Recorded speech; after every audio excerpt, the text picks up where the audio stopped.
अच्छे मिल जाएं आज के युग में, ये भी तो बड़ी कृपा है ना मेरी माँ। अच्छे बेटे आज के युग में कहाँ हैं। अभी हमारी एक माँ 2-3 दिन पहले बीमार पड़ गई, हॉस्पिटल गई, आईसीयू में भर्ती हैं। होश नहीं था लगभग 2 दिन तक।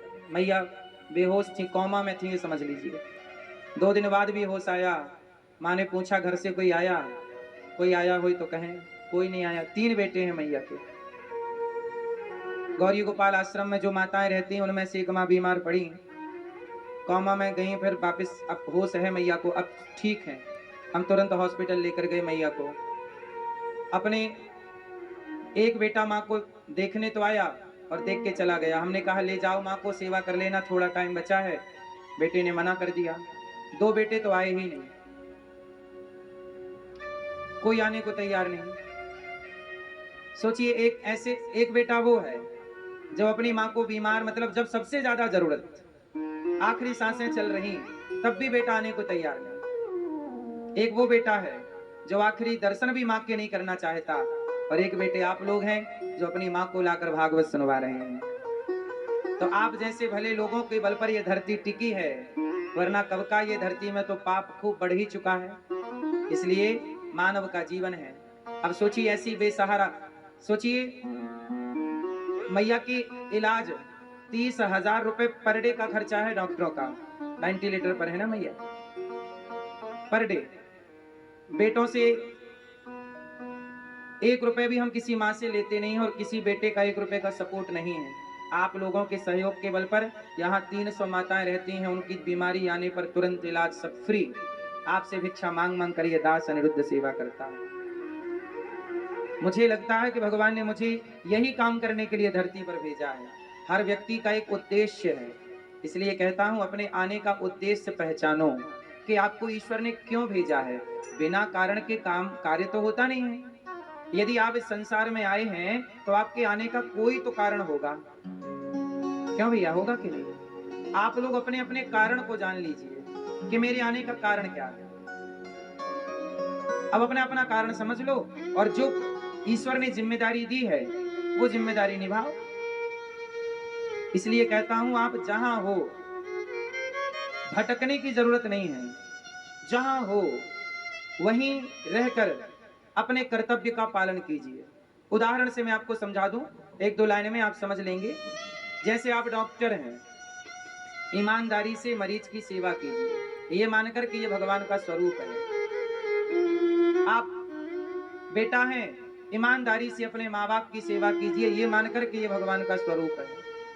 आप पत्नी हैं, ईमानदारी से अपने पति की सेवा कीजिए कि ये भगवान का स्वरूप है। आप माता पिता हैं तो अपने बच्चे की सेवा इस भाव से कीजिए कि बच्चा भगवान का स्वरूप है और इसे पढ़ा लिखा कर देश के लिए समर्पित करना है। इसलिए इसे संस्कारी बनाना हमारा कर्तव्य है माता पिता का।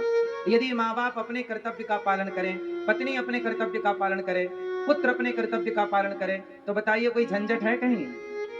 कोई समस्या है?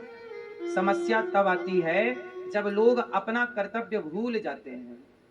डॉक्टर है तो डॉक्टर अपना कर्तव्य भूल गए।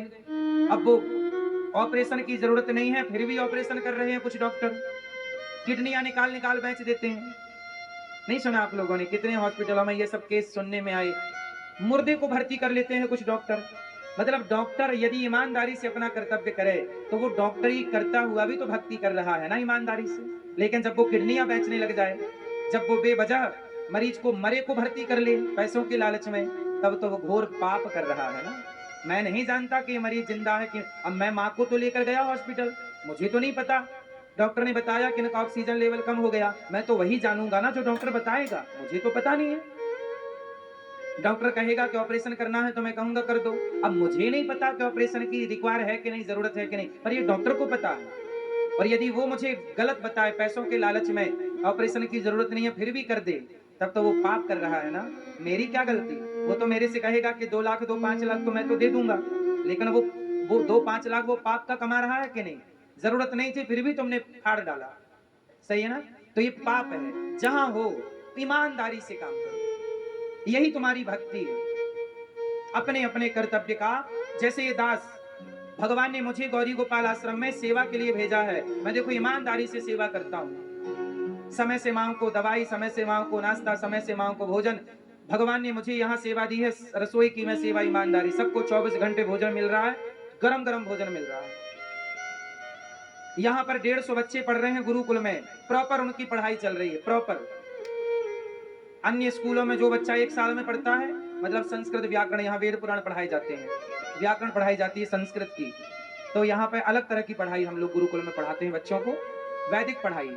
तो यहाँ पर वो पढ़ाई जो बच्चे अन्य जगह पर साल में कवर करेंगे, वो यहाँ 2 महीने में कवर कर लेते हैं। इतनी अच्छी क्वालिटी के टीचर, अच्छी क्वालिटी की देख रेख।